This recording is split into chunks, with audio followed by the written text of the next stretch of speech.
What's up, peeps? Look, SEC Connect. It's been a few weeks. I've been out of country here for about 2.5 weeks. Jay's on travel still. Steven's on travel, but you got the three of us. You got me, you got Ty, you got Chris, and we got a few things we're going to talk about today. First off, fellas, how's it going, man? Oh, same old, same old. Same Hey, old. Chris, how about it's you? it's been a while, man. It's been a while, man. We moving up to the east side now. You know what I'm saying? We doing things. We doing real big things, guys. Trust me, do real big things. Sweet. All right. Hey, folks, the first thing that we're going to talk about today, Kadyn Proctor. Kadyn Proctor, did he really just do this? Last time I Okay. heard, Kadyn Proctor, who should be a guard, by the way, um, transfers to Iowa, hits the portal, transfers to Iowa, and now he hit the transfer portal again, and he's back at Alabama. All in the grand scheme of what, 35 days, Ty? 40 days? Entered the portal January 18th, returned on the 19th of March. All right, so 2 months. It's about 60 days. All right. How in the living hell does this happen? And why does it happen? I'm gonna turn it over to Ty since he is the Bama expert here. Well, and listen, I know we're going to get into it, and I know you don't agree, but it's ironic that Nick Saban was just telling everybody what's up right now, and everybody hates the messenger. Even though you listen to Kirby concurs. You listen to coaches around college football, they concur. Lane Kiffin concurs. I find that people don't disagree with the message. They just hate that it comes from the messenger that dominated college football. That's what people have a weird aversion to dominance, right? And I think that's where a lot of these contentions come from. But Nick Saban was just warning everybody.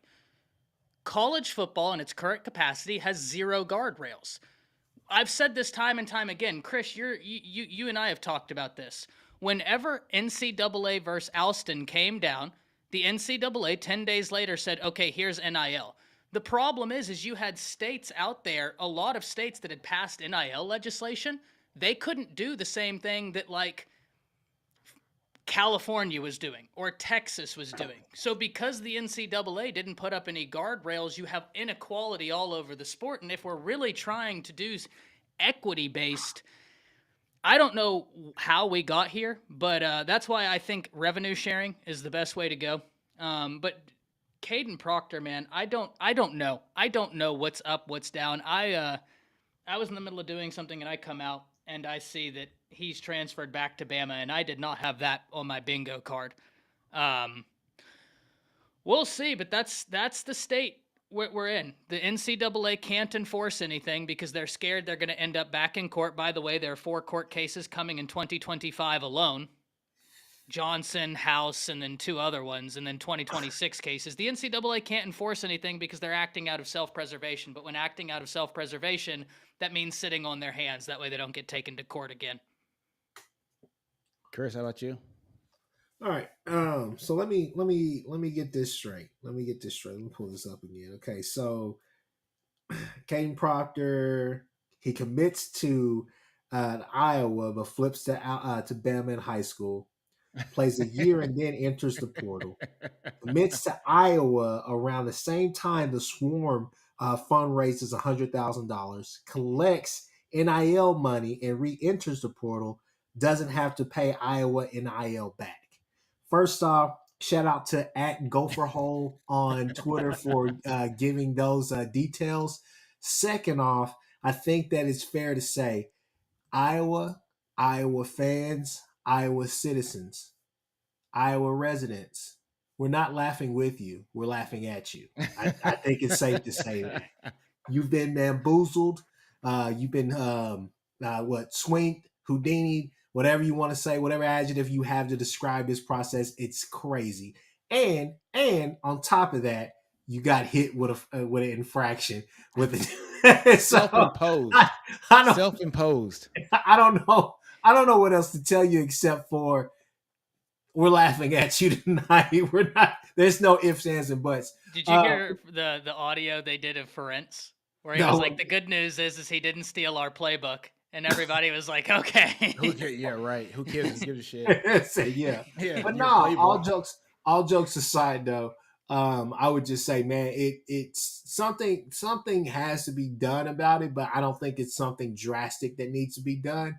I think that you you make it hard. This is where I kind of get back into the eligibility. Do you mess with the player's eligibility if they try to do something like this, or do you make it to where they can't they can enter the portal, go to a different school, but they would have to basically complete that spring semester before they can get back on campus. So that's kind of where my mind went when I first heard this was, okay, now that I've had my laughs, what is what is your fallback? What do you do if you're the NCAA? Which, like Ty said, there's 4 cases coming up and all the rest of this stuff.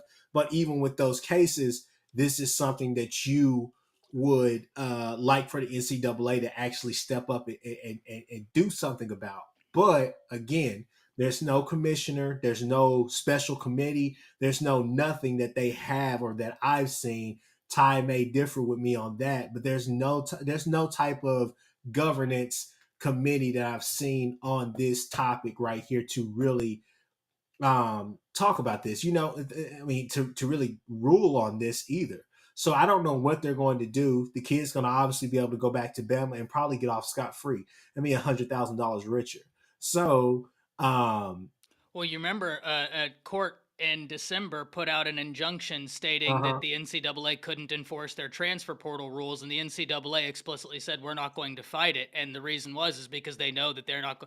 So at this point, the NCAA, even if they wanted to say, "Hey, you have to sit out," if he even says, "Oh, well, I'll just open up a lawsuit," they're going to say, "Okay, never mind, go." Like that's what they've done to every person. The second the Walker situation started to escalate at North Carolina, they backed up and they're like, all right, Mm-hmm. our bad, our bad, our bad. They've done this with everybody because they do not have any standing. Mm-hmm. Every court has undermined the NCAA's standing consistently. So Ty, Nick, if I may, same subject, but if I may just kind of progress it forward, here's a question that I have for Ty, especially that just popped up in my mind. Nick, do you want to go before I ask that question? Yeah, so Go ahead. what is the official rules? I thought the official rule was you get one transfer for free, right? And then after that one transfer, you got to sit out a year. No, because of that injunction, Yep. it's pandemonium right now. It doesn't Which matter. is that's exactly when we were talking earlier, and that Nick Saban is talking about. Mm-hmm. The I thought he was NCAA talking has no about the standing. money aspect. No, he said that college football as a whole needed to change. The current capacities aren't sustainable, and they're absolutely not. At a point where you have college coaches succeeding off of the current landscape, Mm-hmm. and they're the ones, Lane Kiffin. Name me the last time Ole Miss pulled the recruiting class they just pulled. Yeah. And here goes my camera. I don't know what's going on with my camera, guys. I've been having Yeah, this you little got a like little. button pop Yeah. up. There it goes, and it's been freezing up, and I don't know why. But that's the thing, man. There was supposed to be that rule, but the Uh-huh. NCAA can't act on anything because they're trying to act out of self-preservation. It's the same reason when Justice Kavanaugh said, we're coming after your antitrust structure. All of a sudden, 10 days later, they were like, oh, well, here's NIL. We could have done it for years, but we just rapidly put it together in 10 days.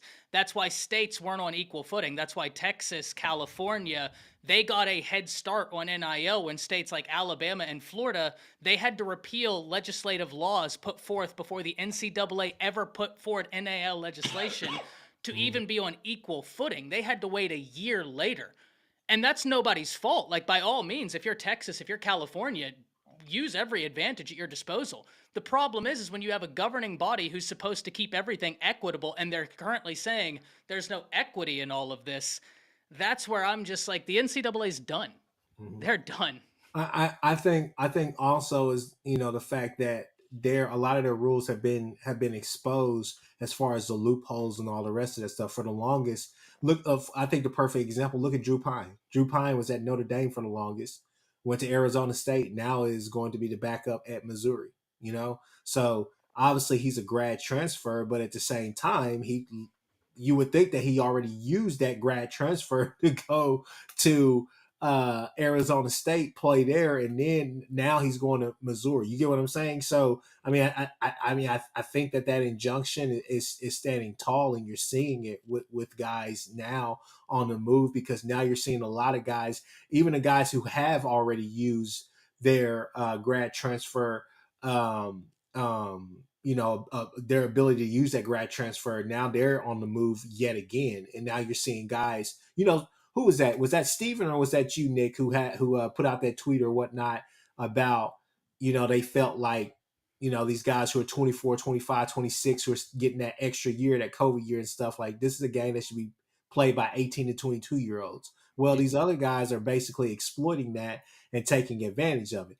Not saying that it's wrong. All of our teams have benefited from having those super seniors on the team, but it just further illustrates the point that the NCAA is becoming more and more obsolete in this conversation. And that's a thing of, we need these conferences to actually step up, because the NCAA is incapable of doing anything.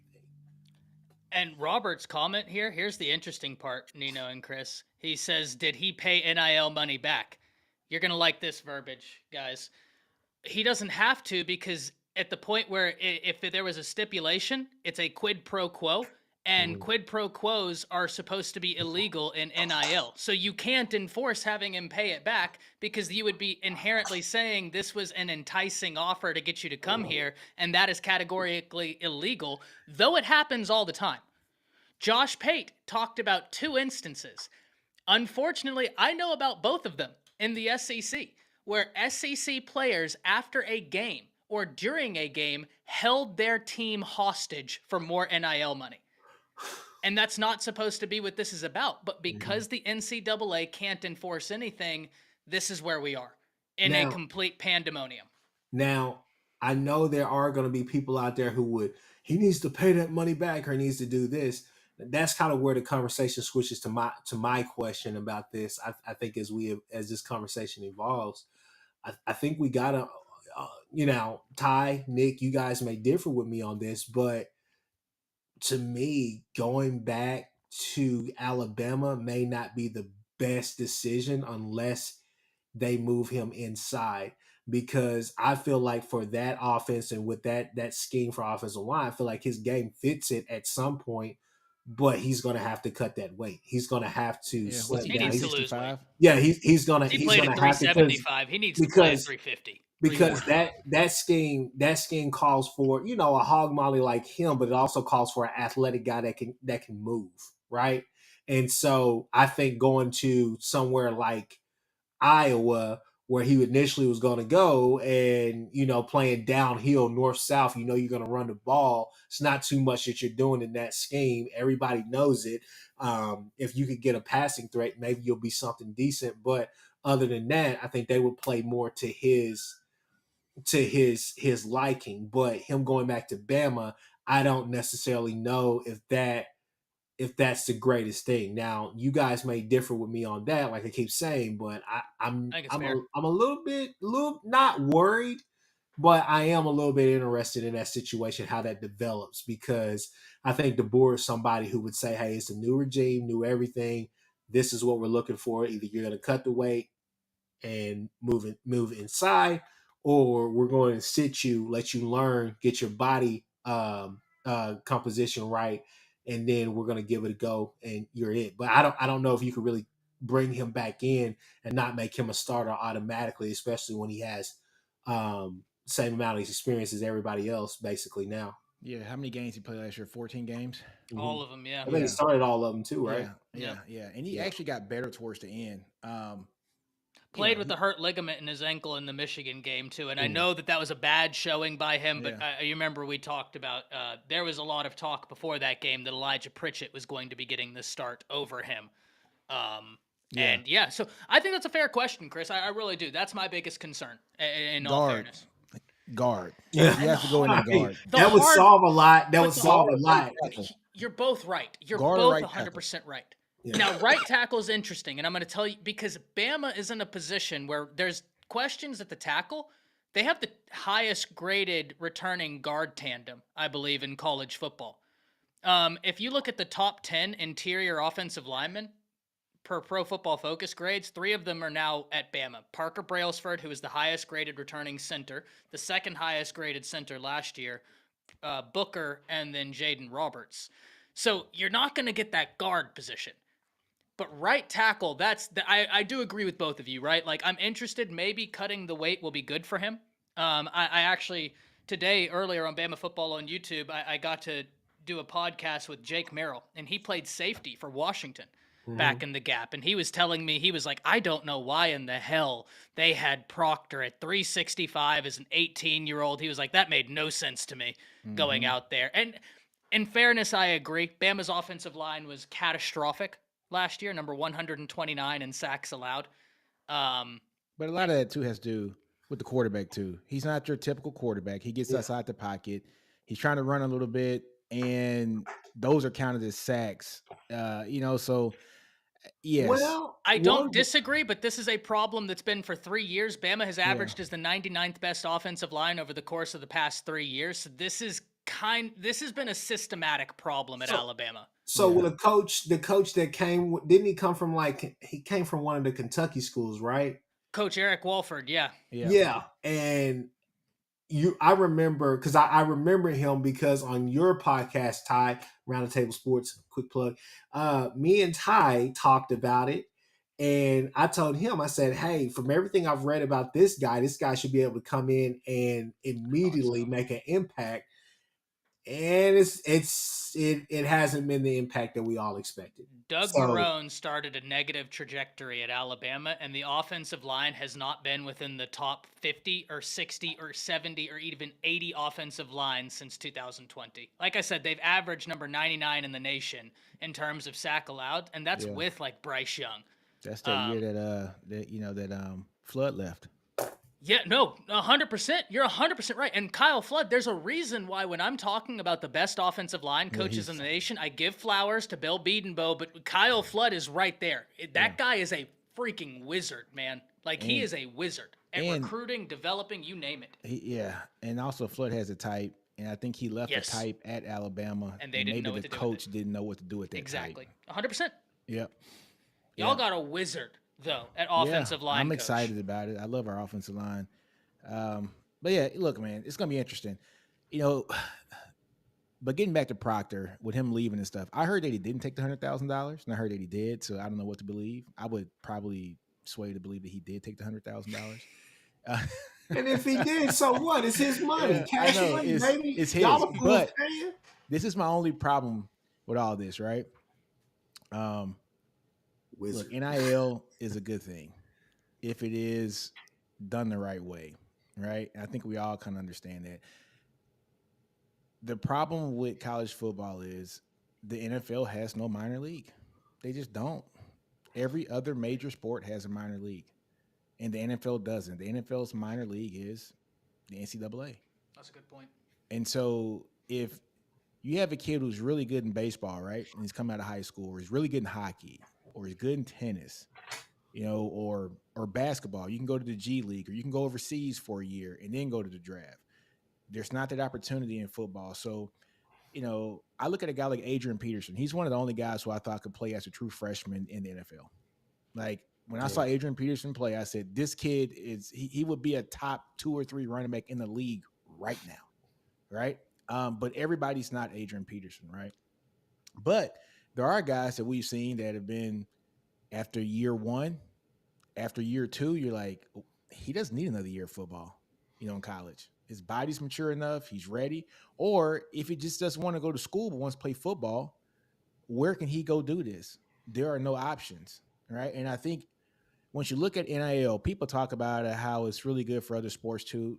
Look, NIL is for football. It is what it is. Football pays for everything on every campus at all these major schools. They pay for everything, even like the low tier schools. When they go play at Alabama or Oklahoma or Texas or Texas A&M, they get paid very handsomely to go play against one of those teams. $1.8 million for some, $2 million for some. That doesn't happen in basketball. It's not at that level. It doesn't happen in baseball. Baseball teams don't even have enough scholarships to go around for all their players on the teams usually. Track and field, the same way. The people who are making the money are these football players. And so Nick Saban did make a good comment. He said that it's like free agency. He said it's basically a pay for play system. The only thing that I got to argue on this is even before NIL, when you guys agree that this is a pay for play system. Yeah. Yes, but because of the systematic rules, there was far more structure. And that's why I think that the thing that's being lost, everybody's upset. Oh, Nick, What's the structure though? What was the structure when you it was had illegal? actual rules. Like, let me ask you this. If Kadyn Proctor 5 years ago would have transferred to Iowa, it came out that he took $100,000 and then came back, would Iowa have gotten the death penalty? I can answer that. Yes, they did the same thing to SMU for paying light bills. So to Yeah. argue that it hasn't changed, But that's not in the realm of existence. but that info wouldn't have got out though, because these kids But been it did getting at paid for SMU. 30, 40 years. Sure, but that but was the like thing the is, It would have got out. It would have got yeah, out. that's a Miami, terrible come argument. on But now. I mean, look, no. Hell, Look here, Rick okay, guys. Bomar, but I Rick guess Bomar, are nigga, we today. How many players from are we our teams have operating gotten under the paid? assumption that things are completely How many players from our teams have gotten paid? And we true? all know that they've It gotten happened all paid, across college football. and it's never gotten reported. Okay, I guess my thing is this. If you're a doctor and you've had patients that have pneumonia for years, and all of a sudden the weather changes and now you have an influx of cold, and now pneumonia cases are worse, you have an ability to fix it. Are we just going to throw up our hands and say, well, shit, we've had pneumonia forever? No, you're going to get fired. Like that's why I hear what you're saying, but from an argument, I don't understand how it applies.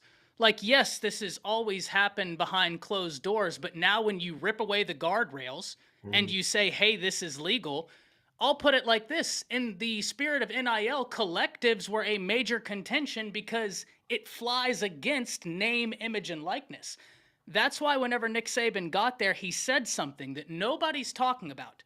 He said, do a revenue share and NIL, but do a revenue share. That way everybody makes more money and you can still do name, image, and likeness. If Gatorade wants to come sponsor your quarterback, go get Gatorade to come sponsor your quarterback. That's what name, image, and likeness is. The only problem with the revenue share is once you start to revenue share, now it takes a lot of money away from your school. So now that new building that you want might not get built.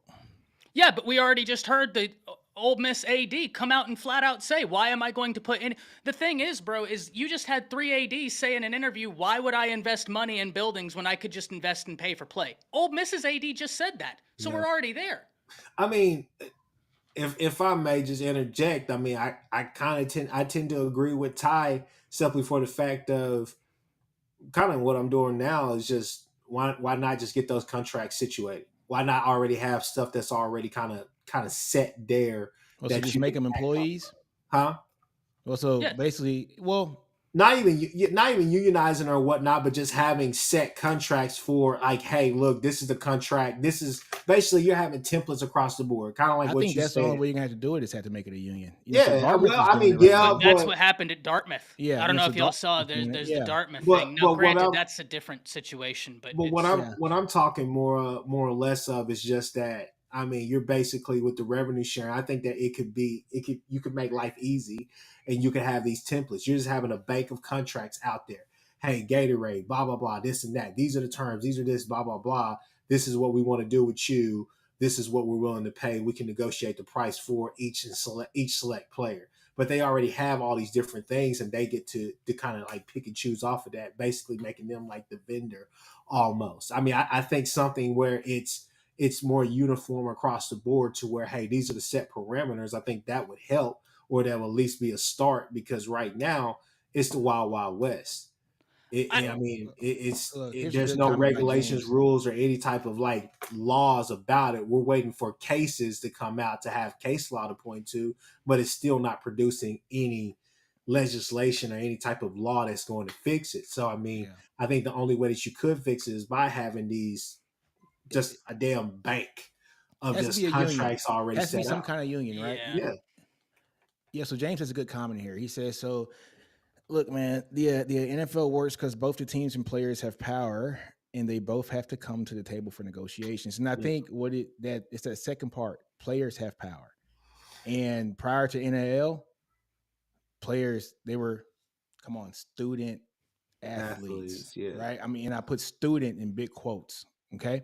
Because we can all go through and look at our favorite team and go look at what are the majors of these student athletes. True. And it is 9 times out of 10, it's a major that the coaching staff pushes to these student athletes so that they can pass classes easy and play, right? So now, I want to take it back and say the players at college now have some power, right? And it's never been like this. They've had a little power, right? Hey, sir, hey, coach, I'm not coming here. I'm going to school X because they just dropped me a $300,000 bag and your bag's 150, right? So look, I'm going to go play at, Western Kentucky, Illinois State or something like that, right? All right. So yeah, they had a little power, but not so much. Now they really got power. They really have power. And I'm with you. Things have to be regulated. I like the first rule. You transfer one time, free, great. But the NCAA should hold up the standard where after that first one, it's done. You got to sit out a year. And I thought that that was a perfect rule because kids do, they're 18-year-old kids, They right? can't do it because the Yeah. lack of antitrust. So in order for that to happen, they have to do away with their antitrust structure, which means you're getting revenue sharing or the end of the NCAA. Like that's where this is going. And so this is my thing. If we end the NCAA, is it just for footballs or is it all sports? That's the question, man. Like that is I don't that's why I get so frustrated about this, and I'm frustrated at the NCAA because Nick, I mean, Chris, how long have all of us, well before we've all met each other and started this, how long have we all acknowledged, even mentally, that the NCAA is a dying model because their inability to do anything? No, I mean we've said that Yeah. constantly. But it's their own inaction that's gotten us here.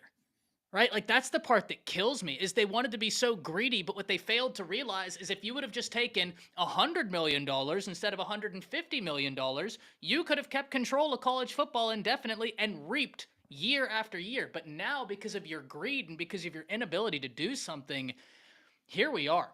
And you're right, Nino, that this has always happened, right? Like even before NIL, we know people are dropping bags, whether that's poker chips, Yeah. And it was an farm unfair equipment. advantage to a bunch of schools. Yes, Right. yes. But And where I've always disagreed with people is when they say the NIL, with the lack of provisions, is going to make college football more equitable. My argument has always been how? The haves will have more and the have nots will have less. Texas is a have. Alabama is a have. Oklahoma State ain't a have. Oregon State ain't a have. UCLA ain't a have. And now the pack is gone. They're done. So we're already seeing the have nots that were supposed to be so saved by what's happening, they're gone. And now, if you're not one of 6, 7 schools, good luck. Like you didn't have a chance before, you really don't have a chance now. Great example. If someone's transferring from Bama, where are they looking? Texas, Ohio State, Oklahoma. They want to go to a have. But Texas, Bama, Well, Oklahoma, we can point at Louisiana's best player and say, come on down. And guess what's going to happen? He's going to come on down. Y'all got an absolute monster from UTSA. Trey Moore is going Trey to Moore's set a the beast. SEC on fire. Y'all got, what's his name? The kid from, what's his name? The edge y'all got, Chris? I'm talking about Willard. So, like, now the haves literally just point at the have nots and say, you come here, and they come. And I understand people are like, you can't hoard 5-star talent. Yeah, but if you look at the talent that's transferring away from a lot of these universities, how are they panning out? No Yeah, offense, but Demoy Kennedy went to Colorado. He's no longer on the roster. So, was Alabama hoarding him, or did it just not pan out? You know what but I mean? Like, I but feel like the also, portal hasn't worked for Lincoln up there at USC. And that's not even me throwing shade. Dorian Singer was supposed to be that yeah, guy he's this supposed to year, be and it was something. Bosh He didn't do Gibbs. anything. Yeah, But one thing, I will kind of counter to that though, Ty, is uh when guys transfer from the portal and it's the halves going to the halves, It's your top tier guys. Now there are a lot of guys that are in those classes, those classes that are 25 to 30 people deep that are 4-star guys. Some are even high 4-star, fringe 5-star guys that transfer out and they don't go to the halves. So we have stuff like that. Like even let's say But how Texas do they had do? Because I can tell you from Bama's perspective, I can't name you a player that transferred that was supposed to be like, oh, this is going to really hurt Bama. And then they gone on and did anything. I'm not trying to throw shade, but like, no, no but offense, but like no, Jaleel but Billingsley, Ajayi Hall, Demoy Kennedy, Keelan Robinson, all of those were supposed to hurt. And no, but that kind of makes my point. Um, I'm saying here is that some of the guys that come from the halves, which every coaching staff in the country wanted when they came out of high school, for some odd reason, they don't make it at the halves and they end up at North Texas, or they end up at South Alabama, or they end up at Indiana, or so it's not like not all of them are going to the halves. It's your top guys. It's your Kadyn Proctors, right? No, it's your top. Yeah, you're Yeah. I right. mean, sure, but doesn't that then reinforce that the have-nots are getting the guys that weren't working out, and that therefore it's not like the ranking is indicative of how they are? Because Demoy Kennedy, number but 38 player in the but nation. but is it not working out because they got somebody really good in front of them and they can't showcase their skills, or is it not working out because you're just not good? Well, at the That point where they're transferring and not finding success, I think that answers the question. No. so both of your top 2 points.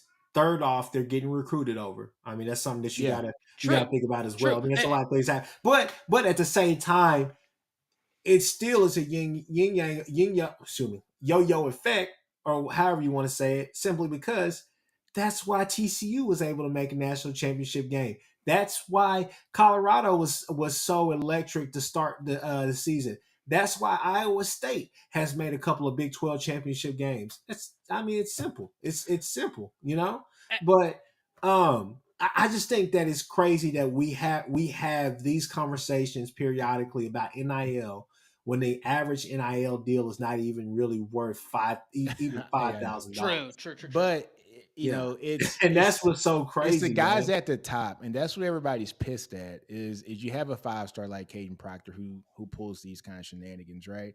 Or you have a Caleb Downs who leaves Alabama and goes to Ohio State, or you have different players around. You got a Cam Ward who's all world and he goes where he's going. DJU leaves and goes from Clemson to Oregon Oregon State, and now State, he's yeah. at Florida State, right?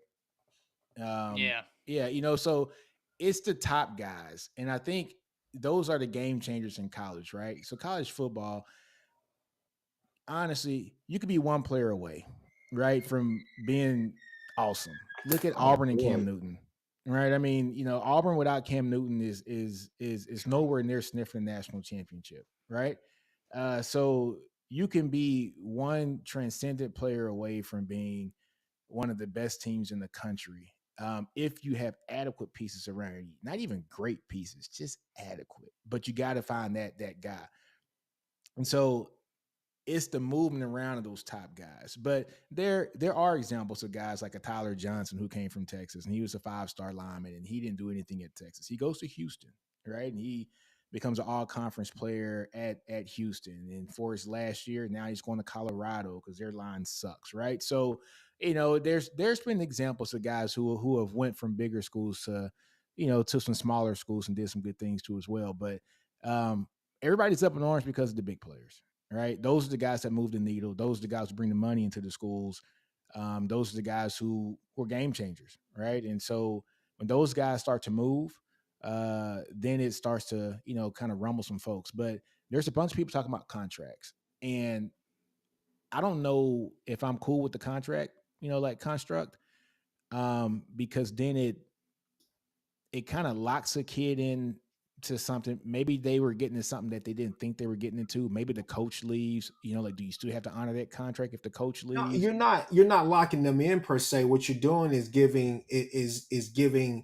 You're basically saying, hey, Gatorade, you or Dr. Pepper, you want Jackson Arnold to be the face Fansville next year or It's not whatever, going those to happen. Fansville commercials.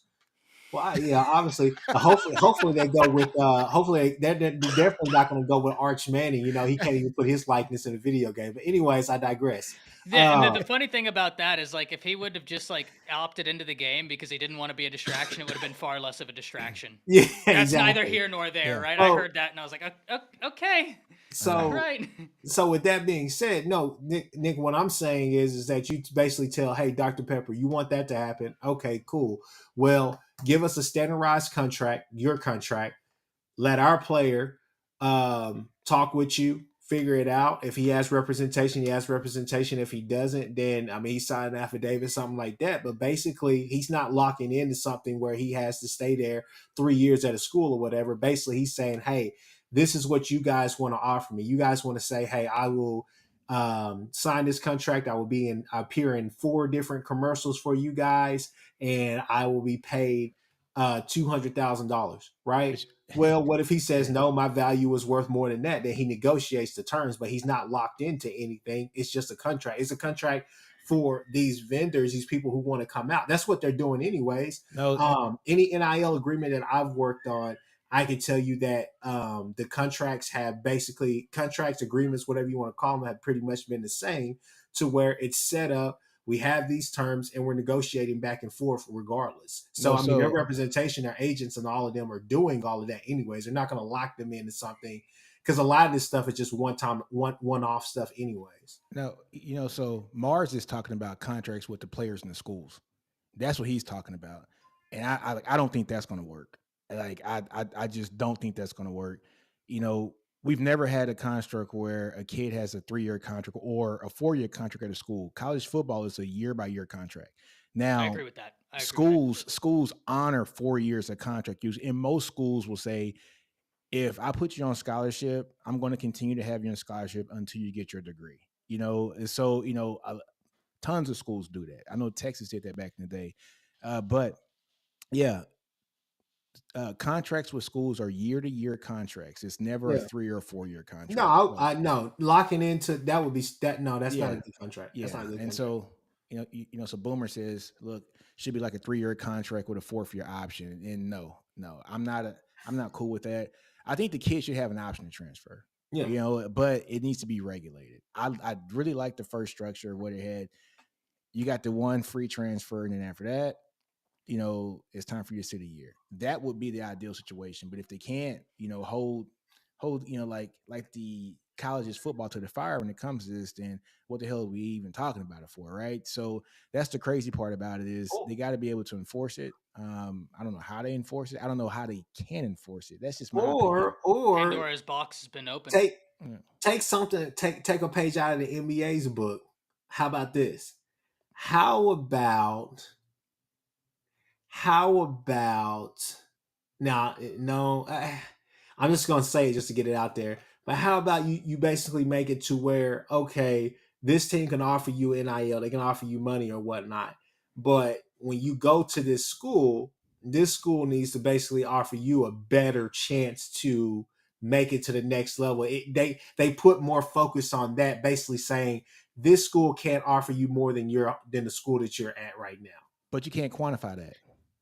There's no way you can quantify that. I mean that's true. I mean You know, I'm just thinking outside of the box like right now. there's Trying to no way think. that you can quantify that. That's like saying, Mhm. um, name a player. Let's look at what's the kid that played. He played cornerback at Florida, and he left Florida, went to like Western Kentucky, and left there, went somewhere else. Jenkins. Golly, what's his name? Jenkins. This was like years ago. But anyway, he was at Florida. He played cornerback, and he ended up getting in trouble and transferred out and went to a lesser school and still went to the league. So I'm looking at it from this like era. If that were a guy who transferred out, and he had like some NIL money, going to a lesser school for him wouldn't primarily put him in the best opportunity to succeed and make money in the next level. But that is so hard to quantify. There's no way you can quantify that. There's no way. Because a guy like Carson Wentz gets picked in the first 2 picks of the draft. Trey Lance gets picked in the first. It's like these guys went to smaller schools, so they Mhm. went to schools like bigger than, well, like smaller schools, and they got drafted over guys that went to And bigger I schools, and I right? get that, So but I'm it's hard just to trying to quantify that. I'm trying to figure out a way to avoid the whole eligibility thing because I think that's where that's the obvious rule that you should go back to as far as mess with players' eligibility to stop all of this. But like Ty said, you've already opened up Pandora's box so much that you can't close it anymore. Like you can't do that. Yeah, the NCAA can't act because they know they're going to end up in a lawsuit. At the point where Justice Kavanaugh, they weren't there to talk about the antitrust structure of the NCAA, and Justice Kavanaugh got done with his opinion and then said, but wait, there's more, doing his best Billy Mays impersonation, and then took everybody in the court to something totally different and was like, your whole antitrust structure is suspect. You cannot run an organization off of the theory that you don't have to pay your fair market, your workers a fair market wage off of the theory that you don't have to do it. That told me right then and there, the Supreme Court is begging people to open up lawsuits against the NCAA because that's not what they were there to talk about. He went outside of his scope. Some legal experts have even argued he did too much by saying what he said because it was outside of the scope of what they were there to talk about. But to me, it was a clear signal. Sue the NCAA because we're interested in ripping them apart. And now the NCAA, there's a reason why you'd see the NCAA. I'll put it like this: the lawsuit Virginia and Tennessee did you see where the NCAA took away their arguments against it? Like the NCAA is bowing out of the lawsuit because they don't want to escalate things anymore. They're trying to self-preserve, and the best way to do that is to stay out of court. That's why their first action was to go to Congress and say, please give us an exemption. That way the Supreme Court doesn't bend us over. Like, they are done. But the NCAA did this themselves. They did this themselves. I just wonder why. Like honestly, all this is about football. It's all True. football. It's all football, and I just don't understand why throughout the years, football has been the only sport that has been neglected a minor league.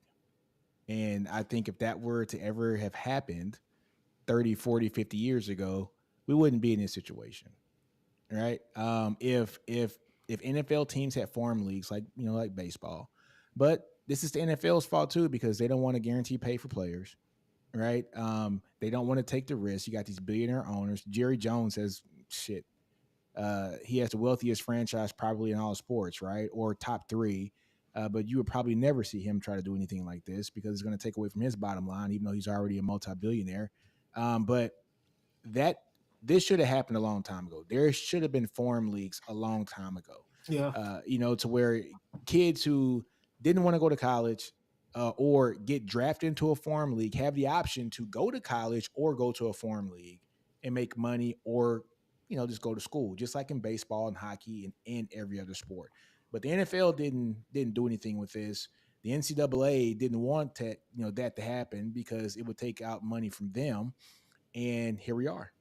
Here we are. Now, James has a good comment. He says that he thinks that the top 40 schools should break away, file LLCs, take football from scholarships and create a for-profit semi-pro league. But how could that happen with the schools still having their names attached to these teams? Like, so would Texas take off the Longhorn off this semi-pro league team? Would Alabama take off, the Roll Tide off of Question. it? So would Oklahoma take off the Sooner on it? Would it just be the Oklahoma team, the Texas Orange That and sounds White? terrible. The Texas A&M, white and crimson, or whatever. But so how would that work? Like I don't see how that works. I've been hearing how people think that football should kind of rip themselves apart and form their own league, but how does that work with the schools in the other sports?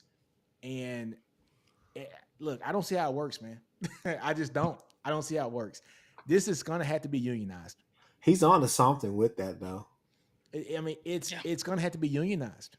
Well, it's funny because the NCAA, the SEC. I don't know if y'all saw these reports, but the SEC and the Big Ten are already attempting to do just that. They're already Yeah. drafting provisions to get out of the NCAA because they can't do anything. Like I would kill to be a fly on the wall of an NCAA meeting and just hear what they're saying, because I imagine that room is on fire 24/7, All right, we should go. 365. I'm sure that So they should have open meetings, right? They should Oh we God, should just no. They go. We don't should want my pop up in opinion. there. So, all right. So this is a good comment here too. From Booner 129. He goes, "It just seems like the school has all the responsibility, and the player can just say peace out when they, like get their feelings hurt or get homesick. It's not sustainable." But I mean, I get it, but one player is not going to stop Bama from making $10 million a game. True. So It never has. True. Great shirts, great shirts, Ty. It's not going to stop Florida State from making a shit ton of money every year. The schools have always had all the leverage, right? I think the thing now is the schools have athletes that are not employees that now have some power, and they can buck against the system. But we're only talking about 1% of the players here, folks. This isn't happening for 99% of the players in college football.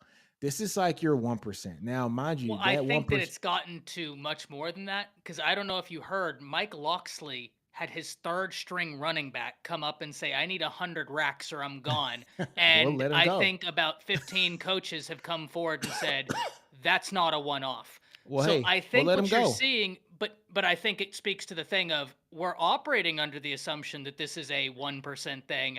Coaches are saying, the people in the trenches are saying something different. Well, how about this? We're going to see how much you're worth in the open market, and when nobody wants you for $100,000, Well, you that's might why be you able to have come so back many and go to people still school. in the transfer portal. That's why it's Yeah, like you have thousands of kids that aren't finding homes. but that needs to happen. Sorry to the kids, but that True. needs to happen You know, to show everybody that, hey, this is the ramifications if you do some stupid shit. this Right? is what I have to say about it, because it kind of feels like, especially the boomers out there, boomer son, it feels like a lot of the boomers out there and maybe some other old heads probably felt like, hey, everything's totally cool. Once they get taxed, then they'll start coming back trying to figure this NIL thing out. And that just hasn't happened. And that's kind of the weird thing about this, is that you feel like, because I don't know if they're considered W-2 when they get this money, or if they're 1099 independent contractors, because you would think that the kids themselves would have to pay taxes on all this money that they're making. It's got to be So 1099s for them, right? Because they it'd can't be have to be, employees. right? Yeah, so dude, man, this is crazy. I But mean, look, I feel I'm like for that's a NIL. part of it. That, yeah, Don't get me twisted. I'm for the player, yeah, right? I'm always gonna be for the player because look, man, I look at coaches and I look at Steve Sarkisian. He's probably made over $100 million in salary, right? Um, I think Saban's made 200 million in salary, 180. Kirby's made a shit ton of money. Dabo, I mean, he's made money. I mean, look at Dabo, not Dabo, Jimbo. Jimbo kind of robbed A&M for a shit ton of money, right? So, I look at stuff from the player standpoint, and I look at from where some of these players come from, and I can't blame them. I can't. I can't blame them. I've seen where some of these players come from, and I can't blame them. However, however, there does have to be some kind of controls on this and some kind of parameters. But if it's stuff that's outside of the school and the governing body of the school, I don't know how you regulate it. I don't. I don't know how you regulate. I don't know how you can if it's stuff that's outside of the school. The schools can't be attached to the money because guess what? The kids can't be paid from the school, right? They can't be employees. That's why you have to change the entire structure. And so I like the union idea. I think Dartmouth is onto something with that. But if you unionize it, then are we saying that the 53rd player or like the player who's number 85 on the roster is worth just as much as Bryce Young, or worth as much as Quinn, or worth as much Well, as just that's because you that's where it gets unionize tricky. doesn't necessarily. Well, that's where I disagree, because does that same argument apply to the NFL? No, like you can pay different people. Just because you unionize in Yeah, this facet wouldn't mean that every player has to get X amount. You get a revenue share just like the NFL, and you're like, hey, but there's got to be a minimum, right? Sure, sure. It's At got to that be point, everybody there makes is a at least minimum. this. You know what I'm Yeah, saying? yeah, that would happen. But at that point, you could be like, okay, every team gets X amount of dollars, and that's for you to work with your roster. That's your money to spread around. That's what Nick Saban was on Capitol Hill saying is like, hey, let's do a revenue share and NIL. And Stubby, I hear you. People saying that Nick Saban was crying. And I will ask you this, though, Stubby, and don't get me wrong, Texas has done great recruiting, right? No doubt. How many times since NIL has been passed has Texas had a class that ranked higher than Alabama, even though they have all the money on God's green earth? They haven't. They haven't. So that argument kind of doesn't work in its entirety, right? Like saying that Nick Saban couldn't adapt. He's been out recruiting schools with far more money. He's had the number 1 class, the number 2 class, and the number 2 class with NIL. So I mean, if not adapting is still pulling in top 2 classes and making the college football playoffs, I think a lot of coaches out there would need to adapt. Or not adapt, I mean. Stubby said, what? No, I partially agree with what you're saying, Stubby. I definitely. Texas always has the best recruiting class. Oh, okay. We're getting trolled. Yeah, we're getting trolled here, Stubby. Come on, man. I'm not sure what his point is. I don't know, Stubby. It is what it is. Look, it's gonna be interesting, man. I don't know, but getting back to Saban, I do feel like it was a little bit of crying. I mean, that's just me. I think he kind of laid out why he retired, and we get it. Um, but it's shit has to get regulated. Stuff's going to happen, but I just don't know how it can, and I don't know how schools are going to be able to separate football from the other sports. It's probably going to happen here in the next couple years. I just got to see it happen because I don't see how it's going to happen. I think the closer that we get to the super conferences that we all know are coming, whether that be in 2030, whether that be in 2045. I think that those super conferences are going to get away from the NCAA and partner all together and form their own thing. I think they're going to separate somehow. They're going to force their way out of there and So be you're able to saying like the SEC is not going to be part of NCAA, No, but they're already drafting stuff for that. no. but is that only for football? It's for everything. That's a great question. That's I the would assume question. it's for everything. That's I a would great assume. question. I would assume it's just for football. But how can you do that? How can you separate one faction of your school and leave everybody else in the dry? Because now if you separate football from the entire school, then can that piece of your school that is not now your school, how do you manage that to where they're able to still help your school but still keep that still afloat too because they're a separate entity? That's got to be a lot of massaging getting done there. We think it's dirty now.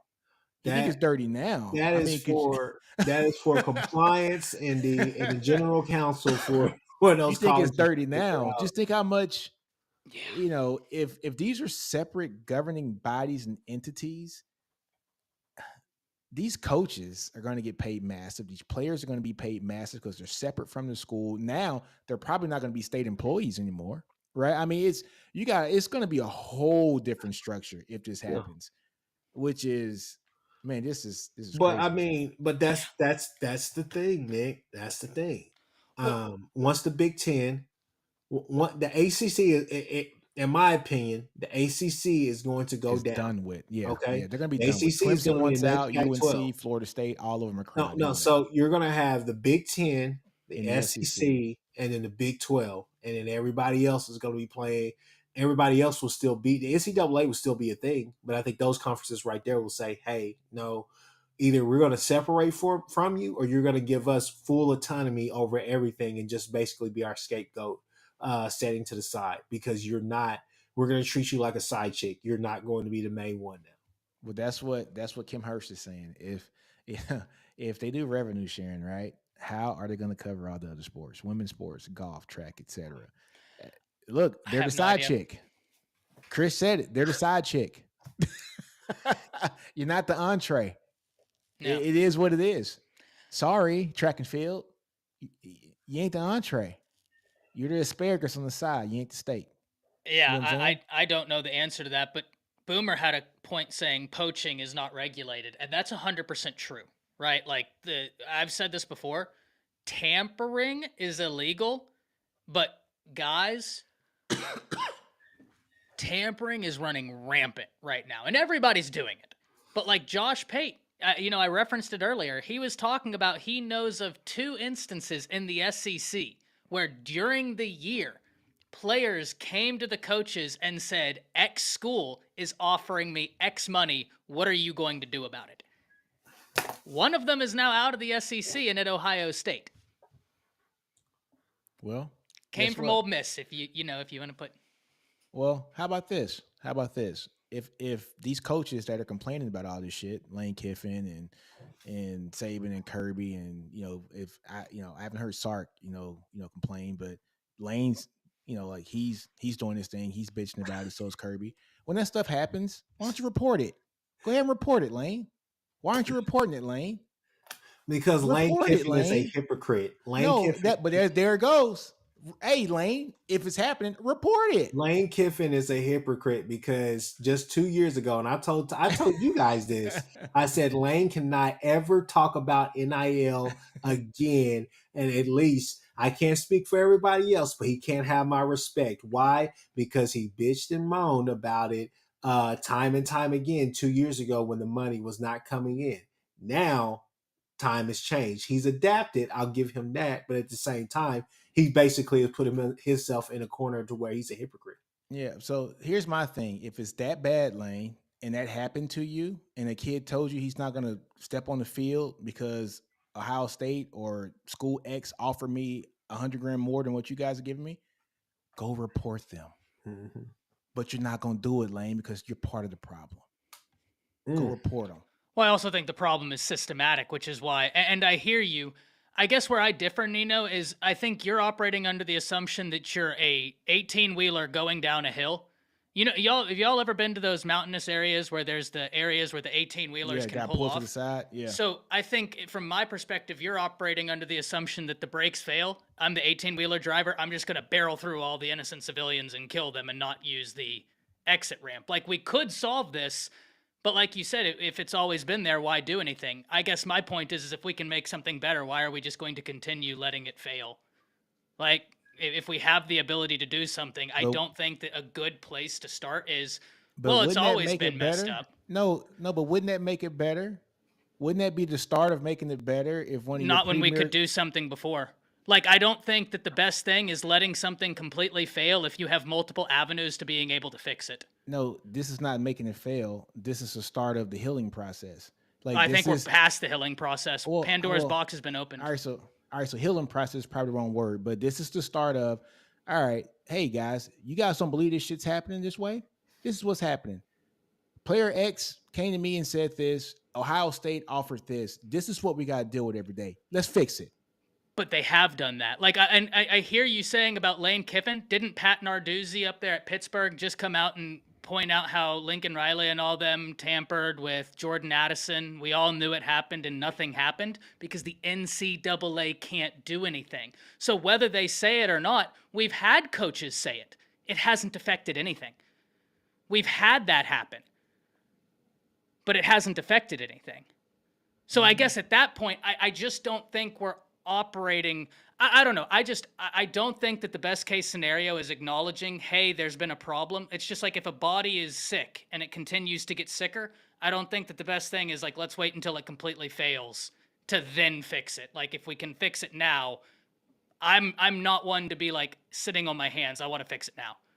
I get it. I guess my only thing is if there's like no kidding evidence and this kid came in there and did that and we had like no kidding evidence on Ohio State, you're talking about major suspension. Well, I mean, I think at the point where Josh Pate is independent and he's talking about it happening, that's pretty good evidence. You know what I mean? Like, he's independent and he's talking about it. You have coaches talking about it. So I think it's being talked about, but the problem is the NCAA can't enforce anything. James Trice, this is perfect. He goes healing process after creating a multi-billion-dollar entertainment empire off free labor, 100%. Exactly. And that is the problem. This is why people don't have a problem with these kids getting paid. And this is why a lot of people don't give a damn how it happens. I'm gonna be honest with you, because guess what? college football is entertainment. No matter what people want to think about, it's entertainment. You know, 100%. people get wrapped up in the feelings about this and who said this and who said that. But at the end of the day, this is entertainment. Nobody's going to die if your team loses. This is not for world freedom in America and solving hunger issues. This is to put us in front of our TVs and in stadiums on Saturdays and Sundays to watch kids play a sport that we love to watch. It's entertainment. It's no different than going to a movie. It's no different. All right. And so yeah, look, these guys are technically employees. They're not, but they are. And until the average fan realizes that these aren't normal students, because people love to throw around that student athlete thing, that but they're getting a free education. Bullshit. They're getting a basket weaving, like freaking degree that the school pushes on them, because they want them to stay eligible. Right. Yeah, And 100%. and that's it. And But so that's why that's I why. think that a revenue sharing gets everybody more money, and that'd be the best thing to save the Mm. sport. It would solve the equity problems. It would solve a lot of the problems we have now. Everybody would get paid more. It would be mutually beneficial. Maybe not for like other sports, but Yeah. in terms of like all that, like, oh, kids would get more money in that model. But And then that's what that's Nick Saban was advocating for. The but that's kids going would to be end the up getting problem more though. money. It's the other sports, because now it's True. going to be, well, I'm not good enough. If I play tennis and I Quite look, frankly, no. Because like you said, well, like here's the thing: there's two ideologies that can't simultaneously I know, I exist. know. This is a I'm with you. billion-dollar industry, I'm and like, with you. I'm with you. I'm with you. Uh, it sucks for them, but quite frankly, no. but it's true. It's like your B-rated film versus your blockbuster film, right? This is what it is. NCAA is the funk facto. Have the schools vote in commissioners and start a new system with teeth. I just don't see how it's going to happen, Kim Hurst. I just don't. I don't see how they're going to separate it. I just like I don't see it happening. It's going to happen. I just don't see how it's going to happen. And it's got to be something so ingenious, man, that it's going to freak all of us out. To be honest with you, profit sharing where there's no profit. Oh, there's profit. There's a ton of profit. Oh, there's profit. There's a ton of profit. That's crazy. Chris, you the lawyer, man. Man, look, I gave you the idea about the contracts, man. I think it would be great. I think you get a big bank of them, man. Figure it out. What's up, Stephen G? It's gonna be interesting. Stephen G, what's going on, brother? All right, man. It's been like an hour. We've been on here for an hour. I know Ty had to get out of here. Yeah, I'm going to get my shin all tattooed up, so Ah, we're getting a shin blast. Sounds like fun. You get a tattoo? Yeah. Oh my god. I got the chest, and then I'm They getting give you the an NIL leg. deal for that, then, huh? I don't know. Look here, Boomer's Hey, comment. Boomer, that is not a true statement. The school's return on investment in the players always at risk due to the schools aren't paying the players. They've already got the return on investment when they turn the TV on Saturdays. Well, and to back up your point, Nino, because you're 100% right. The average 5-star at the point where they enroll, not when they've played a game, at the point where they enroll adds $500,000 of revenue to that university before they have played a game. The schools are fine. The schools are fine. They're not, honestly, they're not having missed meal cramps. Okay. It is what it is. They're not having missed meal cramps. The schools are eating real good. Real good. They're eating real good. Look at the salaries of some of those employees from those state employees. They're eating real good. They're probably the highest paid state employees in the state. All reside at that school. So yeah, they're fine. The schools are not having a problem. So no. All right, fellas, man. It's time to get up out of here, man. We out, man. Come on, man. Put them horns up. All right, man. We out.